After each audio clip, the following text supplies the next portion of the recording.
Hello everyone, welcome back to another Genshin Impact video. My name's ArcRevner and I like to play games, and today we're going to be talking about Ganyu, the Amos Bow, whether or not it's her actual best in slot weapon, and if you should consider summoning for it on the current weapon banner.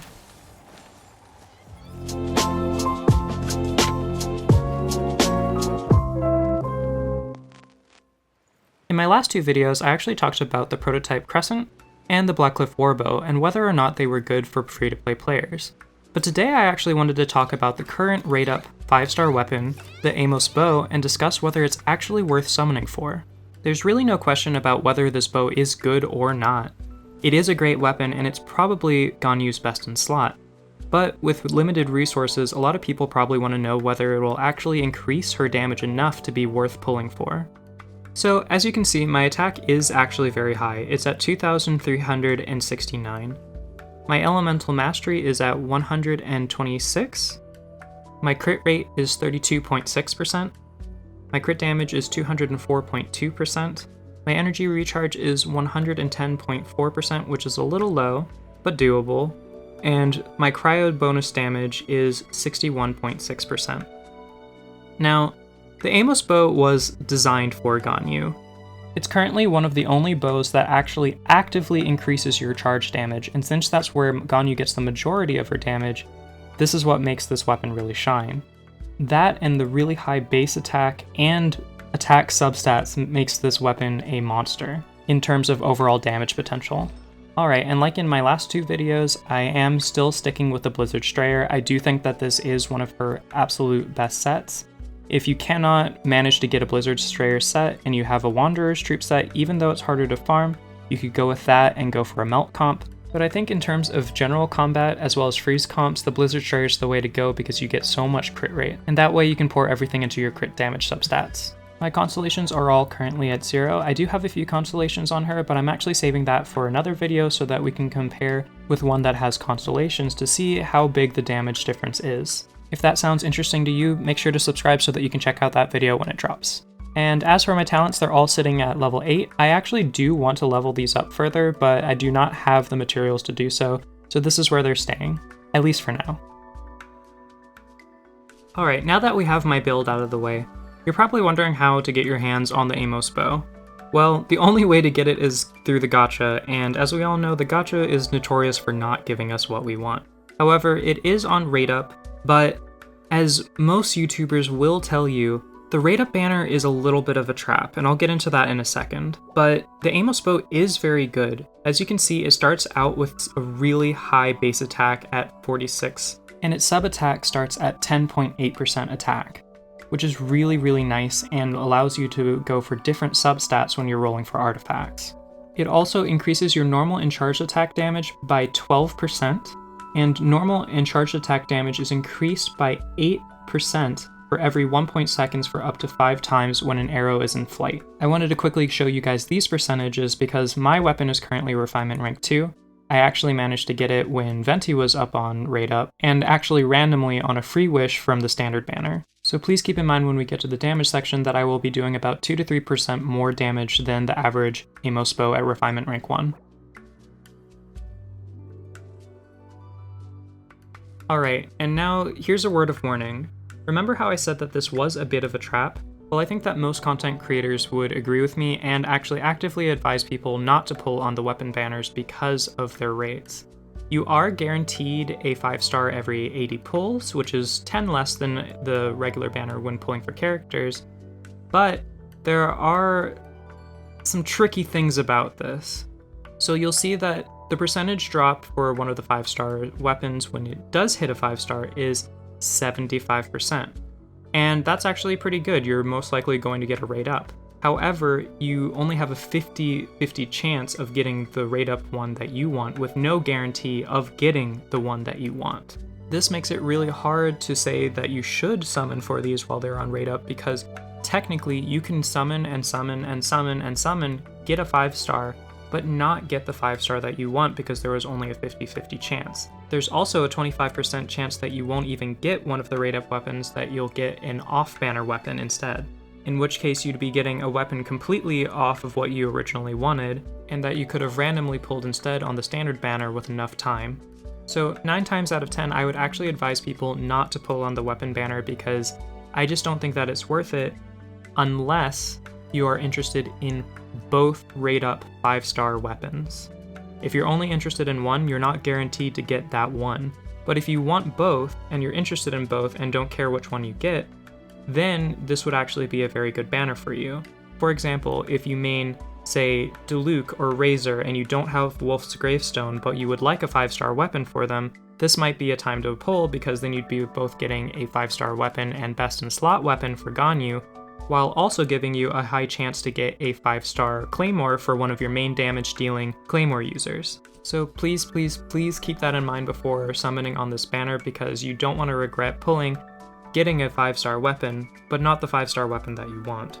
I think it's far more valuable to actually save your wishes for a 5-star character, unless if you really, really like the character and want them to be min-maxed, and so that they can have the best possible weapon to deal high amounts of DPS. Alright, and now we finally made it to the interesting stuff. So we went through how to actually obtain the weapon and its stats, but let's actually put it into practice and see the amount of damage that we can get utilizing the Amos Bow. For this damage showcase, we'll be going over fighting the Ruin Guards, Ruin Hunters, the Anemo boss which can't be affected by Cryo, the Oceanid which can be affected by Cryo, and lastly Dvalin. If you want to hear my personal thoughts on the Amos Bow and whether it is actually worth it, please feel free to stick around till the end of the video and I'll give you guys my thoughts.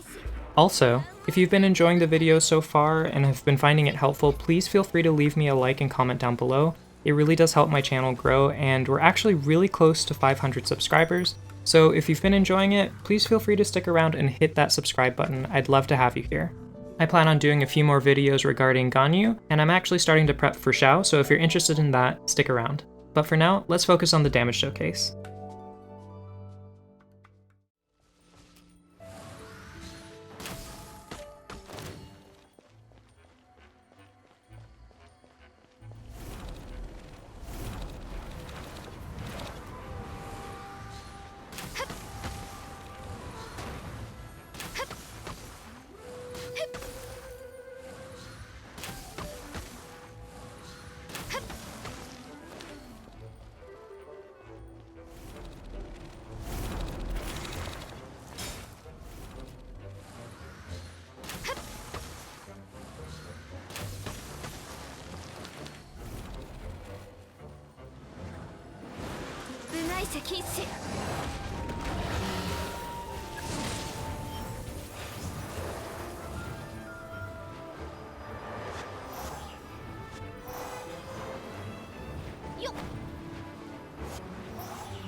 Alright, and there you have it.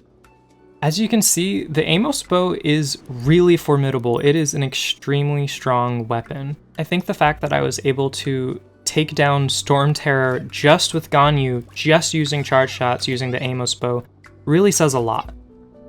But you have to consider the fact that it is very, very hard to obtain, and you actually do have to rely on a bit of luck in order to get it. But if Ganyu is your absolute favorite character, and you're not super excited about Xiao or Hu Tao, or if you're willing to sacrifice them in order to get Ganyu an extremely powerful weapon, then the Amos Bow might be for you. However, if you are excited for Xiao and Hu Tao and you have limited resources or are a free-to-play player, then maybe consider skipping it. Like, although it is a very good weapon, there are other options. Like I said, I did make a video on the Blackcliff Warbow as well as the Prototype Crescent, which are completely free-to-play weapons that you can utilize instead of the Amos Bow, and still get some pretty decent numbers. You won't hit as hard as the Amos Bow or as with the Skyward Harp, however, they are good replacements if you are on a budget and still want to main Ganyu as a main damage dealer. I'll make sure to leave a link to my Blackcliff Warbow and Prototype Crescent video up above and in the description below in case you're interested.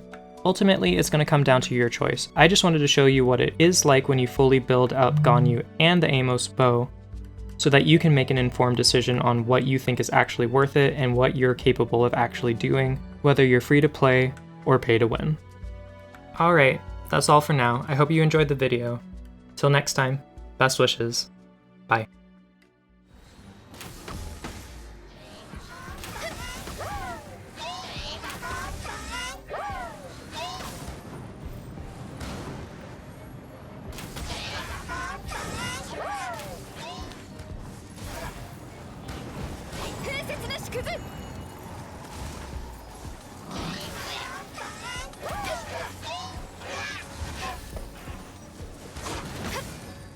次のおさわり禁止戻れ。